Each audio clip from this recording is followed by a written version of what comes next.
ஆண்டவர் இயேசுவின் நாமத்தில் உங்களை வாழ்த்துகிறேன். 1 கொரிந்தியர் 9ஆம் அதிகாரம் 25ஆம் வசனம்.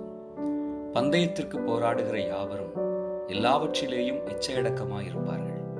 அவர்கள் அழிவுள்ள கிரீடத்தை பெறும்படிக்கு அப்படி செய்கிறார்கள். நாமோ அழிவில்லாத கிரீடத்தை பெறும்படிக்கு அப்படி செய்கிறோம்.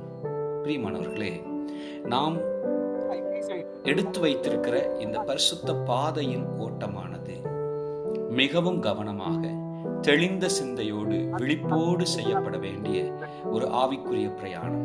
வலது இடதுபுறத்திலிருந்து வரும் சப்தங்களும் காட்சிகளும் நம்மை இச்சித்து இழுக்கும்படியாய் கொண்டு வருகிற எந்த செய்தியிலும் ஜாக்கிரதை உள்ளவர்களாய் இச்சையடக்கத்தோடு நடந்து கொள்ளுவோம்.